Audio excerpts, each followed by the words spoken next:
empezamos formalmente, ¿verdad? Consecuencia, pero antes de ir a Diego Guelar, Fernando Iglesias y toda la información que hay, vienen las elecciones en Estados Unidos la semana que viene. Es un tema muy trascendente. Argentina tiene un involucramiento muy particular con Estados Unidos. Fíjate que echaron a la canciller de nuestro país por no votar a favor de Estados Unidos en un tema, aparte tan controversial como es el bloqueo, el embargo a Cuba. De eso vamos a hablar en un ratito, pero tenemos información de Bruno Giacono, que cada momento de este año siempre los periodistas de investigación ponen su cabeza en las declaraciones juradas patrimoniales de los funcionarios públicos. Esto siempre ha dado, en el kirchnerismo sobre todo, pero históricamente ha dado mucha información polémica, contundente. De hecho, Ricardo Jaime, fíjense que ahora están pidiendo que vuelva de prisión, que entre y cumpla prisión. Polémico por lo que aparece y por lo que no aparece también. Claro, polémico porque hay gente como por ejemplo Ricardo Jaime que en su momento declaraba ser prácticamente pobre y tenía una vida de multimillonario. Eso hizo que básicamente empiece una causa penal por esa razón. Y polémico porque hay gente que pone cosas que no se justifican. Y en general es el momento más incómodo de los funcionarios públicos, que es cuando tienen que poner en blanco algo. Es decir, este es mi patrimonio.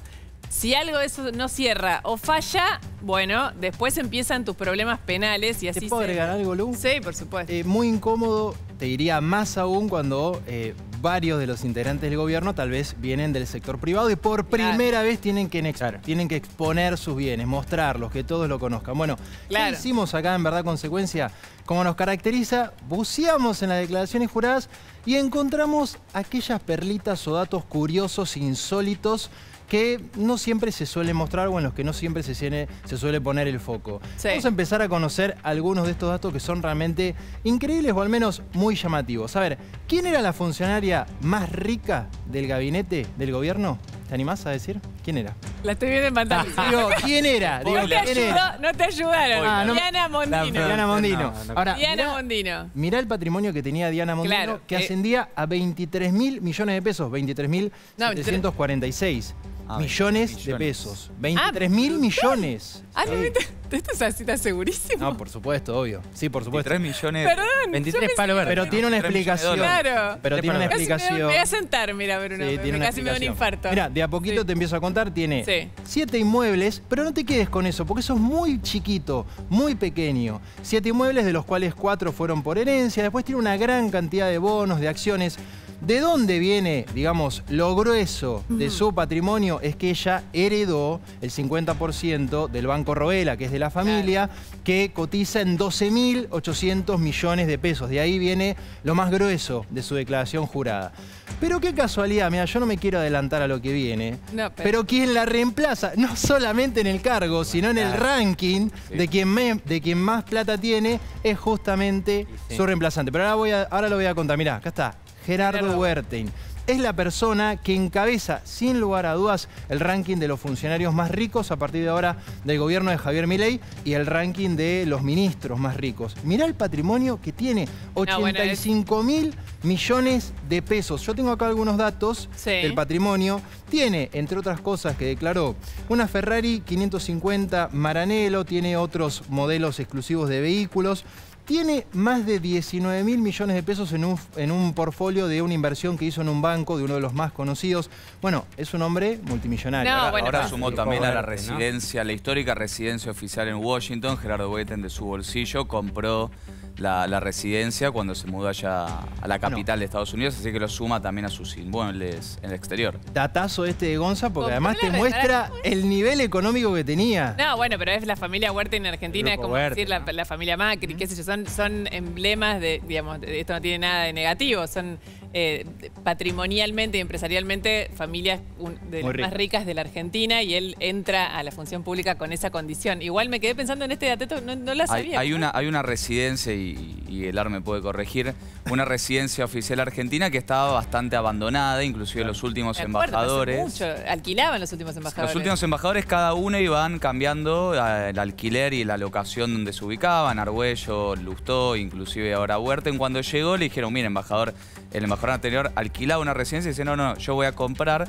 Entonces compró la residencia y estaba empezando a entrar en refacción esa residencia vieja que estaba casi abandonada, habitable, pero que le faltaban varios pesitos encima para ponerla a punto. Ahí está. A ver, perdón, Guelar, sí. Mucha plata, tiene un problema de asbestos, la cañería, que hay que sacarla todo porque es cancerígeno. Eso es una obra de varios millones de dólares que hay que poner. Y la compró Wertheim y la está reformando. Exacto. No, lo único que no sé ahora qué va a pasar con eso. Una inversión. Con el cambio, sí. Para que tomemos dimensión, digamos, del patrimonio del flamante canciller, quiero que vean quién le sigue inmediatamente en la lista y que vean la diferencia de patrimonio con esta persona, que es el ministro de Justicia, Cunio Libarona. Tiene un patrimonio de 12.000 millones de pesos. También es un patrimonio muy importante también con una gran cantidad de su dinero en el exterior, en Estados Unidos, en Puerto Rico, si no recuerdo mal. Y bueno, tenemos mucho más porque sigue la lista. Tercero en el ranking, Luis Caputo, poquito más de 2.000 millones de pesos. Y el cuarto, bueno, Sturzenegger, que tiene 1.770 millones. La foto es de cuando sí, eso estudiaba en Estados le Unidos. decía a Francelmi, la foto del año de 95. Ahí está. Ahora después volvemos, Bruni, que vamos a hacer, porque a esto tenés el ranking, pero hay un montón de detalles como patrimoniales, de que uno ahorra en vacas, el otro tiene bienes como yates, bitcoins. Sí. Lo vamos a hacer en un ratito.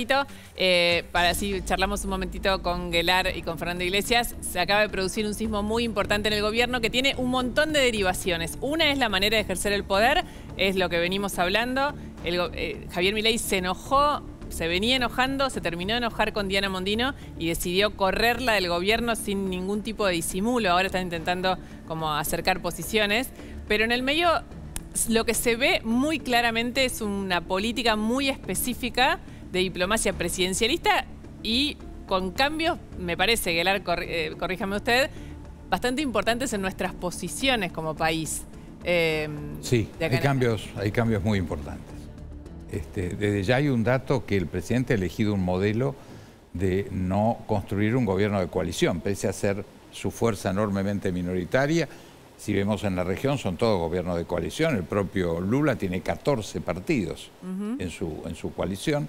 Él ha decidido expresamente, no es una interpretación mía, negar la posibilidad de un gobierno de coalición. O sea que es un gobierno de minoría que él preside y ese dato lo hace muy poderoso al margen de las debilidades de no tener una coalición, en el sentido que todos los ministros lo representan a él. No ha tenido que distribuir cargos. Un gobierno de coalición es un gobierno distribuido entre ministros, secretarios de Estado, embajadores, jueces, miembros de compañías.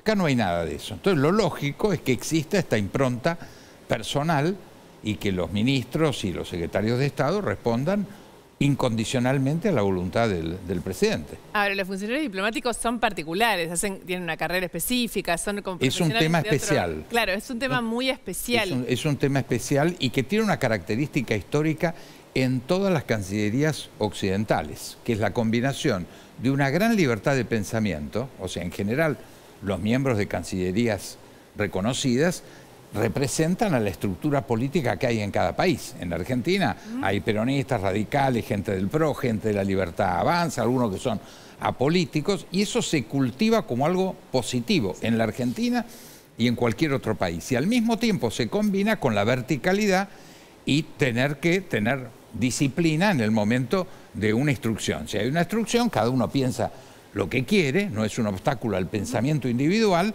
pero tiene que ejercer practicar esa verticalidad. Veamos ayer el comunicado de presidencia, que lo quería sumar a Fernando Iglesias, tiene un último párrafo cuando habla de la salida de Diana Mondino, que a mí por lo menos me llamó mucho la atención y me preocupó, que dice la República Argentina, bueno, habla de que sale Mondino, entra Wertheim. Y dice, la República Argentina defenderá los mencionados principios en todos los foros internacionales en los que participa y el Poder Ejecutivo iniciará una auditoría del personal de carrera de la Cancillería con el objetivo de identificar impulsores de agendas enemigas de la libertad. Esto me parece una barbaridad, no lo puedo categorizar de otra forma. Ha preocupado ¿Alguna vez pasó? A todas las cancillerías del mundo, porque implica lo que se llama una cacería de brujas, es decir, condicionar el pensamiento, no el accionar. En el accionar está claro, un diplomático tiene que cumplir las instrucciones cuando le llegan instrucciones de la superioridad. Así se dice como si fuera un ejército, pero esos son los términos que se dice. Se manda un cable por el sistema encriptado de comunicaciones entre la Cancillería y las embajadas, se recibe la instrucción, normalmente firmada por canciller o la canciller y se cumple la instrucción totalmente al margen del pensamiento que individualmente cada uno tenga. Ahora, este criterio de censura del pensamiento, esto es inédito y me parece que está equivocado y espero que el presidente lo revise. Y no hay que dejar de lado, Lu, que hace 2 semanas, un viernes por la noche, Javier Milei, a través del mecanismo del sistema interno de la Cancillería, se ocupó de escribir una carta que le llegue a todos los diplomáticos, absolutamente todos los diplomáticos, inclusive ya pasando por encima de Mondino, donde también en el último párrafo decía: quienes no sigan las ideas de la libertad que nuestro gobierno quiere impulsar a nivel internacional, tiene que dar un paso al costado. Internamente esto es leído como una amenaza y en algún punto el temor que también está existiendo es decir, bueno, lo que le pasó a Lagorio en algún punto que justamente... que era embajador ante la ONU. En las Naciones Unidas, exactamente, que fue cumplir con lo que le pidieron de la Cancillería. Le puede pasar a cualquier otro funcionario y que a ese funcionario lo van a señalar por cumplir una orden que no le gusta a la Casa Rosada, que no le gusta al Ejecutivo, o por hacer una observación del pedido que le llega también de la Cancillería. Hay un clima de tensión e inclusive de un fantasma de amenaza que incomoda y mucho al servicio exterior de la ¿cómo nación. se hace una auditoría de esta clase? No, yo creo que ¿Cómo no, la llevas a cabo? Sí, para mí también pero es... me disculpas, además es una orden ilegal. En el Código de Justicia Militar de las Fuerzas Armadas en la Argentina, después de lo que pasó con la dictadura, no hay más obediencia debida. Entonces, ¿cuáles son las ideas de la libertad si se prohíbe la libertad de pensamiento? Es decir, se supone... es una idea que al principio lo único que piensa es el estalinismo. Bueno, o sea, las ideas de la libertad es dejar que los otros piensen cosas diferentes. O sea, esas son las ideas de la libertad. No es una doctrina. No puede en este caso le parece la Manu, idea de libertad. para que Iglesias está haciendo caras y quería que me diga... Yo no leo eso. Dice a los que impulsen una agenda, no a los que piensen diferente. Pónganlo de nuevo. Ponelo de nuevo y lee el último párrafo. Pero una auditoría... De ninguna manera es una limitación a la libertad de pensamiento. No hay más que leer el texto. Dice a los funcionarios que impulsen una agenda enemiga de las ideas de libertad. Que se refiere claramente... bueno, pero perdón. Y además, un funcionario de Cancillería que se prepara toda la vida, que tiene una carrera especial, que son profesionales. Y después no puede impulsar una agenda propia. ¿No puede opinar? No puede adentro de digamos, básicamente el trabajo que hacen, corríjanme, por supuesto, es un tema muy específico, pero es como dar frente a determinados temas específicos, los que sean de orden internacional y según el país en el que estén y cómo funcionan, dan su opinión y dan su, si querés, cómo fue que funcionó Argentina en estos temas antes. Está y después claro que no... la política toma su decisión, pero pueden impulsar un pensamiento. La Constitución argentina establece que el manejo de las relaciones exteriores está en manos de la Presidencia de la Nación. Sí. Bien. El presidente de la Nación, por lo tanto, designa a los funcionarios y uno puede estar o no de acuerdo. Yo me llevé muy bien con Mondino y lamento mucho que se haya ido, la he llamado, se lo he dicho. Ahora, el que decide... ¿Ella qué le dijo? El que decide es el presidente. Sí. Segundo, desde luego que si vos sos funcionario de la Cancillería, sos un embajador, no podés impulsar una agenda distinta a la que está llevando adelante el presidente. Sí. Y eso es lo que dice, impulsar una agenda, dice textualmente, eso es lo que dice. Identificar impulsores de agenda enemigas de la libertad. El tema es que no habla, han hablado abundantemente. Sí. No dicen en ningún momento que no son libres de pensar lo que quieran. Y me permito hacer esta observación, porque se habla de Cancillería y de los funcionarios de Cancillería con una visión que no corresponde a la situación actual. La Cancillería es probablemente la burocracia estatal, y no lo digo como crítica, lo digo como el funcionariado estatal, si queremos poner así, de los más eficientes y de los mejores que tiene el país. Fue eso durante muchísimo tiempo. Lamentablemente, entre las muchas cosas que ha roto el peronismo, ha roto también eso, porque han tomado una actitud permanente de llenar Cancillería y espacios y embajadas hasta último momento. Sobre la salida de Alberto Fernández y antes de irse, designó, ya no recuerdo la cantidad de embajadores, cuando era un gobierno que se iba. Entonces, hay un problema en Cancillería que no obedece a los muchos buenos funcionarios de la Cancillería. Obedece a una política específica del peronismo de copar todos los organismos hacen lo mismo con todo. A eso, pero una cosa es si una persona la ponen como un ñoqui al final de un mandato y otra cosa es decir que una persona que impulsa una agenda... Pero una cosa quiero preguntar. Pero claro que pero es así, Luciana. Si vos sos embajador, no podés impulsar una agenda diferente a la del gobierno. Si a vos te parece que no hay, no estás de acuerdo, no podés ser el embajador. Esto es descriptivo, no tiene ningún tipo de carga valorativa. No pasa solamente en Cancillería y en Relaciones Exteriores. Echaron acá a un funcionario, el secretario de Agroindustria, por participar de un conversatorio vinculado a la Agenda 2030. Bueno, fue echado. Echaron del bloque a un senador, Paltroni, por plantearse en contra de la postulación del juez Lijo para la Corte. Es decir, en todas las líneas, el gobierno, después le opinamos lo que querramos respecto a esto. Ahora, el gobierno lo hace en todas las líneas. Aquel funcionario que se corre 1 milímetro de la línea oficial está fuera. Eso es un análisis que puede ser válido. En el caso específico de Cancillería, es lógico que el presidente reclame que todos los funcionarios y embajadores a cargo respeten la línea fijada desde Presidencia. Y déjame decir una cosa más.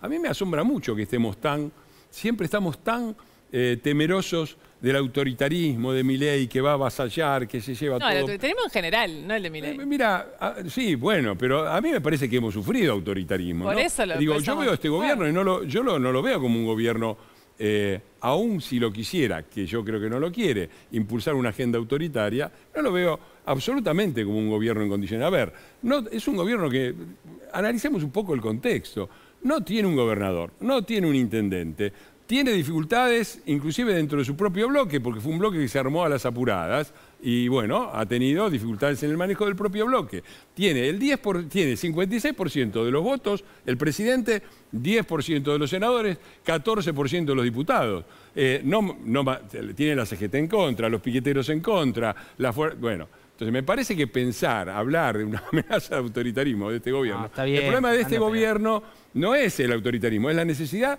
de imponer una agenda fuerte, porque a la vez está en una situación difícil, heredó una situación dramática, impulsa una agenda muy fuerte de cambios y tiene muy escaso poder político. Bueno, uno puede criticar algunas cosas, me parece, yo te lo vuelvo a repetir, a mí, con Mondino yo me llevaba muy bien, vos sabés que la presidencia de la Comisión de Relaciones Exteriores ¿le parece trabaja muy justo? Démosle la vuelta. ¿Le parece justo? Porque realmente yo le quiero preguntar a Aguilar, pero es obvio que no fue y apretó otro botón el embajador ante la ONU que lo hizo. Que no había una orden de cambiar ese voto. Eso no hay forma, no lo va a decir, pero es obvio. No hay forma que la Casa Rosada no supiera que esa instrucción decía que la Argentina tenía que votar a favor de esa resolución. De hecho, es lo que le iba a preguntar a Diego. No es exactamente lo que a mí me llega. Pero te repito, yo puedo estar... Pero me parece que acá lo que se está pidiendo es una acción más decidida. El tema Cuba es un tema muy delicado. Es un tema... No, ya sé, pero nadie habla de Cuba y la condición del régimen cubano. Es un voto histórico, es casi un voto políticamente correcto que se hace como por deporte. De mil maneras, Luciana, pero hay una disidencia que se expresa en el voto entre lo que el presidente se espera del voto y lo que sucedió. Uno puede estar de acuerdo con una cosa o con la otra. No. A mí no me parece una disidencia grave, pero bueno. Para Diego, perdón. Es razonable que el presidente... Es un poco la clave de esta historia, porque es lo que quiero preguntar a Diego. ¿Hay alguna posibilidad de que la Casa Rosada pudiera desconocer lo que iba a votar la Cancillería? No, seguro que no. Y yo quiero volver a la instrucción. La instrucción habla de una agenda, es la Agenda 2045. No existe más la 2030 porque fue sustituida. La 2045 está auspiciada por 147 países, donde están todos nuestros aliados. Está Estados Unidos, está China, está Israel, está la Unión Europea, todos nuestros vecinos y socios en el Mercosur, está Australia, Canadá, Nueva Zelanda, Japón. ¿Qué es esa agenda? Primero hay que leerla, es un dato fundamental. Es una cantidad de títulos muy lavados, los contenidos son totalmente discutibles, está en la propia resolución, que cada país lo interpreta como quiere, no es condicionante de nada, y es la agenda, yo diría, más occidental que se ha aprobado con esos números en Naciones Unidas. Cuando el presidente habla de la Agenda 2045. Esto choca con todos nuestros aliados históricos. La Argentina ha trabajado en esa agenda y la verdad no hay prejuicio. O sea, hay títulos y títulos, son 56 títulos muy amplios. O sea, para que una resolución en Naciones Unidas sea aprobada por 147 países, 150 países, tiene que ser totalmente lavada, porque si no, nunca podría ser aprobada. Quiere decir que es una aproximación que el presidente interpreta como, por ejemplo, hablar de los derechos reproductivos de la mujer, que de eso habla uno de los 57 títulos, es estimular el aborto como política asesina. Así lo dice el presidente. Que hablar de cambio climático es un mito, no existe, el cambio climático es una conspiración comunista contra el mundo occidental y un invento. Bueno, está bien, pero esas son interpretaciones que las puede tener. Yo no coincido con esas interpretaciones, pero válidamente en el campo de la agenda de la libertad puede tener esas interpretaciones. Pero no es lo que dice de ninguna forma la resolución 2045, que, insisto, la consensúan todos nuestros aliados, todos los que votan con nosotros en Naciones Unidas, todos a los que le estamos pidiendo inversiones, créditos, que nos compren nuestros productos, que nos manden sus turistas. Esos son los auspiciantes de la Agenda 2045. Más, yo mismo te diría que es muy difícil estar a favor, porque la agenda no tiene contenidos. Lo que no entiendo es estar en contra. Estar en contra, un cúmulo de buenas intenciones, básicamente. Nada más. Es tan lavada que si vos me preguntás, yo no te puedo decir que estoy a favor porque no sé qué estaría diciendo. Sí. Ahora, cuando se dice que se está en contra y la analizo qué significa estar en contra, no están los contenidos. Está en una interpretación del presidente que tiene derecho en el ejercicio de la libertad de hacer esa interpretación. Pero hay derechos, todos nosotros podemos interpretar otra cosa en el mismo campo de la libertad. Bien, yo sé a ver, yo podría hasta estar de acuerdo con el planteo general de Aguilar, pero sé perfectamente qué es lo que le molesta al presidente y comparto esa molestia. A ver, con la agenda, está muy bien la protección climática. Ahora, después cuando empieza Greta Thunberg a poner límites absolutos y transformar eso en un ecologismo idiota, contrario a los intereses del desarrollo. Pero Greta Thunberg no está en la ONU escribiendo la... ¿Por qué Aguilar pudo hablar 10 minutos seguidos? No, yo digo una cosa y ya soy interrumpido. Pero porque me ponen... ¿Por qué? Me nivelas a Greta Thunberg con una resolución de la ONU firmada por 147 países. Bueno, porque ha habido un montón de temas. El tema del... Hay extremos de todo en todos lados, perdón. Sí. Está bien. Sí. A ver, una cosa es la Agenda 2045. Yo puedo estar de acuerdo con el planteo de Diego y comparto sobre todo su preocupación sobre los efectos que puede tener en nuestros aliados. Completamente de acuerdo. Ahora, las observaciones del presidente no son gratis. Primero, la ONU ha abandonado el que ha sido su rol fundamental, que es mantener y preservar la paz en el mundo. De eso no se habla. Y se ocupa de un montón de otros temas que son importantes, pero que son una agenda secundaria con respecto a las funciones de la organización. El presidente lo ha dicho en su discurso y tiene razón. Segundo, de muchos principios justos, ¿no? El camino al paraíso el camino al infierno está empedrado de buenas intenciones.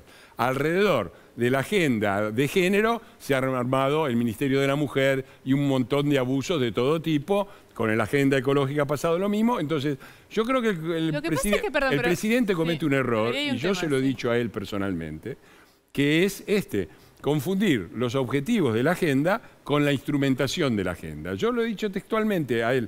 Vos no estás contra los derechos humanos, estás contra Eve de Bonafini y el uso espurio de los derechos humanos. Y me parece, en general, que es una... Ahora, lo que a mí me parece que tenemos que reservar en el análisis, cuando uno analiza la política exterior, que está hecha también de declaraciones, está hecha también de hechos. Entonces, todo esto es una polémica válida, razonable, en las cuales podemos tener diferentes posiciones. Yo me permito recordarles cuáles son los hechos de la política exterior de este gobierno. Sí. Un año atrás, la Argentina bancaba a la dictadura de Maduro. Hoy está claramente y está desempeñando un rol directo en la oposición a la dictadura de Maduro. Hace un año atrás, Argentina iba a ser la puerta abierta a Rusia en América Latina. Hoy el presidente ha sido condecorado por Zelensky por su rol en la defensa de la libertad, con la mayor condecoración que otorga Ucrania.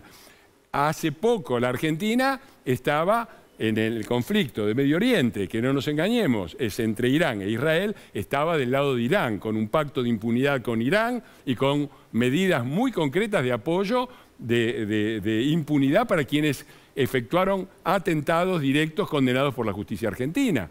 Entonces, me parece que cuando yo veo la política exterior... Digamos, ¿por qué eso habilita lo otro? No habilita lo otro. Yo digo que cuando se hace un balance... ¿Por qué la agenda de yo digo que cuando se hace un balance de relaciones exteriores, como estamos haciendo, amplio, hay que considerar todos los hechos. Y a mí me parece que estamos siempre con el mismo problema. Le aplicamos una vara de Suiza y el microscopio a una gestión que cuando yo comparo la gestión actual con la que teníamos hace un año, es milagroso que estemos del lado de la democracia en Venezuela, del derecho de Israel a defenderse y del lado de Ucrania que resiste al invasor ruso. Estábamos exactamente Pero del otro estamos lado. En contra del cambio climático, en contra de la defensa de los derechos de las mujeres en situaciones... Sí. No exactamente.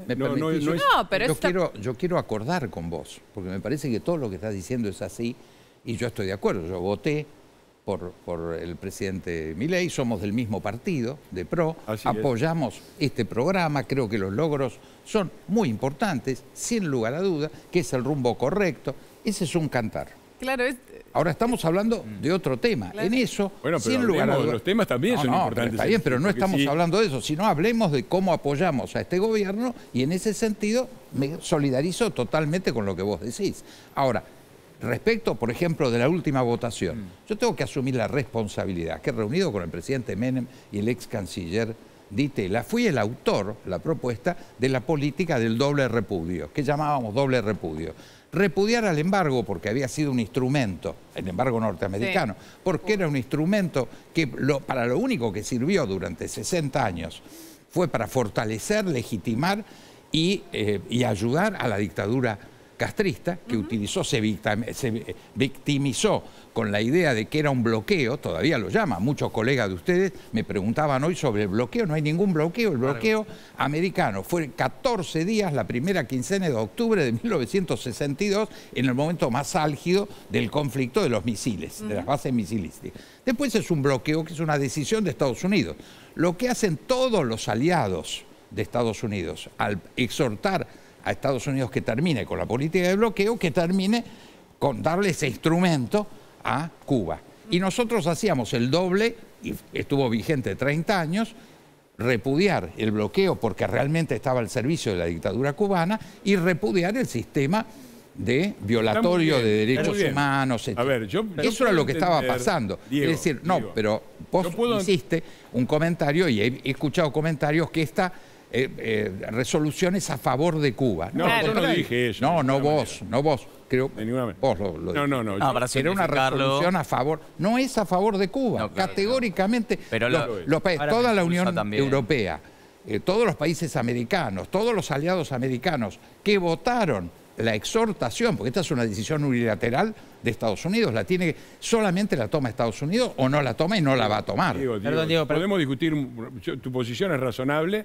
Yo creo que es razonable defender esa posición y me parece también razonable defender el apoyo junto con a la posición deEstados Unidos y de Israel, que también son aliados nuestros. Es la posición del presidente y tiene derecho a tomarla. Ahora lo esencial acá es que tenemos un gobierno que claramente se perfila a nivel internacional en contra de las dictaduras, contra las dictaduras de la región y especialmente la cubana. Cuando veníamos de un gobierno anterior cuya principal dirigente, Cristina Kirchner, tomaba vacaciones junto con Fidel Castro y se iba siempre a la tanda. Una de mano y nos vamos a la tanda. Yo creo que es importante. Yo no me cierro. Me parece muy bien mencionar y matizar y ver el punto de crítica. Pero me parece también muy bien rescatar los puntos fuertes. Argentina está, por primera vez en mucho tiempo, del lado de la democracia y contra las dictaduras. Fernando, perdón, recojo el guante de la chicana, no quiero... Chicana. Si es que efectivamente fue así, pero escucho mucho de parte de algún sector más radicalizado del PRO particularmente, de la Libertad Avanza, como una chicana al periodismo, a la prensa, esto de la vara suiza, ¿no? Que para algunos gobiernos hay vara por el piso y para otros hay vara suiza. Ahora te pregunto, ¿no hay de parte del propio gobierno una especie de discusión interna si la vara la ponen en un lado o en otro? Acaban de echar hace horas a una funcionaria por comprar una cafetera por 2 millones de pesos y de repente para otro... Lo hace el mismo PRO cuando le pone, en algunos aspectos de índole más republicano, si querés, o vinculados a las instituciones, le pone un freno, pero en otros tantos no. Hay una contradicción ahí dentro del propio gobierno y sus aliados. Yo lo que creo que hay es una situación muy especial de la Argentina, en donde los argentinos perdemos muy rápidamente de vista la fragilidad en la que estamos. Porque enseguida nos parece que está todo... Yo veo una situación de extrema fragilidad. Están dando bien la economía, están dando bien la macroeconomía, la microeconomía se empieza a recuperar, hay una visión no de una coalición, como dice Diego, pero sí de un trabajo conjunto que venimos sosteniendo desde el bloque de diputados del PRO, sosteniendo al gobierno, pero es todo una enorme fragilidad, ¿no? Yo me acuerdo, nosotros en el diciembre de 2017, nosotros habíamos ganado, había ganado las elecciones con un gran resultado, la economía estaba yendo para arriba, había crecido, la pobreza era del 25%, y de repente nos encontramos unos pocos meses después corriendo atrás del cambio, perdimos la oportunidad. Entonces, la Argentina es un país enormemente inestable y este es un gobierno enormemente frágil, que le da una situación dramática, que la está solucionando y que la está solucionando con muy pocos elementos de poder. Entonces, a mí me pone un poco nervioso, no es una chicana, que estemos todo el tiempo temiendo el autoritarismo de Milei, cuando la situación, ¿vos sabés cómo se gobierna la Argentina? Porque ahora viene el tema de los DNU, que está ligado a todo esto, sí, que no lo hablamos todavía. Que no sabemos qué va a hacer el PRO, asume, ¿no?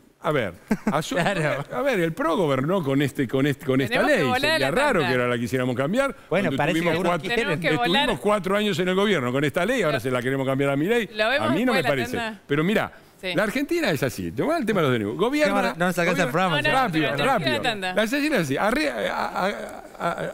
Asume el peronismo. El peronismo tiene mayoría en el Senado, mayoría en diputados, los sindicatos a favor, los piqueteros a favor, Corte Suprema, 3 de 4 son peronistas, Comodoro Pi, 9 de 10 lo designó el peronismo, acumulación de funcionarios en las embajadas y de todo, geológica, así.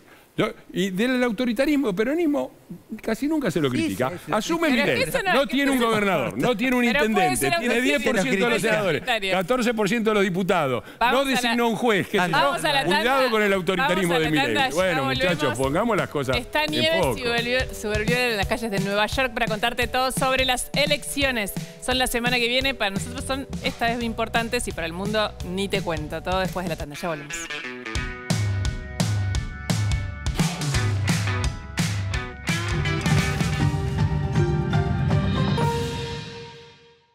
Sancor Seguros, el valor de dar respuesta.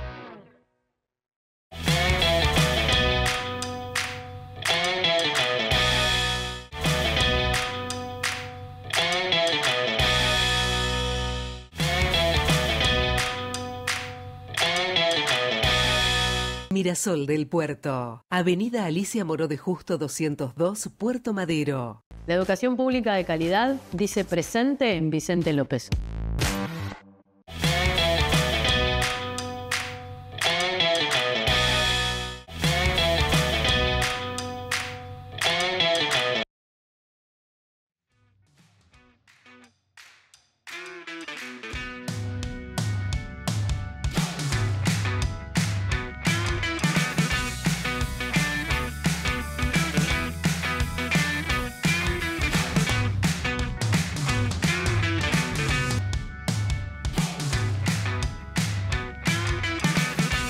Sobre la hora, la estás viendo en pantalla, es Nieves Subervioler, nuestra favorita cada vez que pasa algo importante en Estados Unidos. Perdón, Nieves, la hora que se hizo tarde, pero contanos un poco cómo se vive este countdown final, la cuenta regresiva a las elecciones más intensas, podríamos decir, de la historia de Estados Unidos.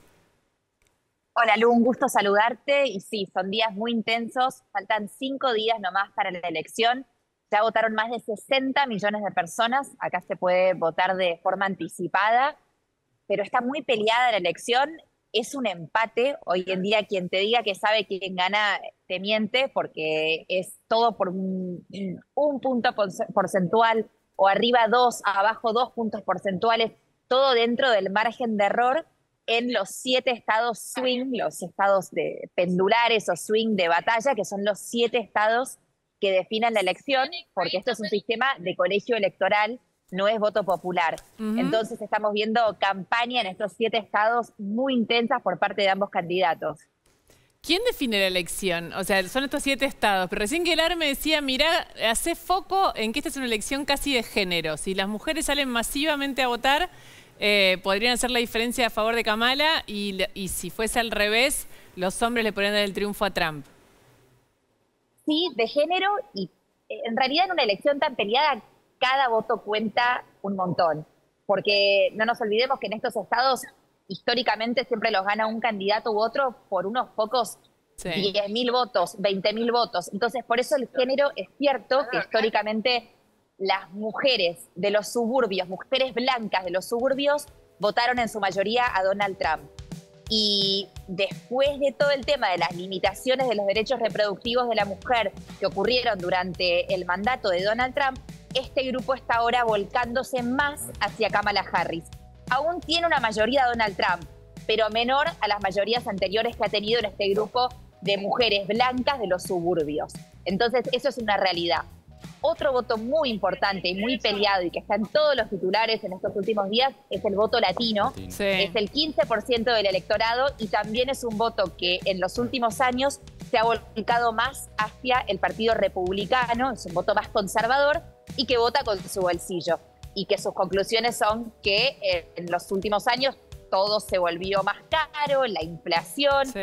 Entonces, más allá de que la economía esté muy bien y esté creciendo, en esta elección están eligiendo más a la plataforma republicana por este tema de la economía. Nieves, te agradezco un montón. El jueves que viene seguramente vos vas a estar desde allá y yo también, que voy a estar en Washington cuando sea el programa.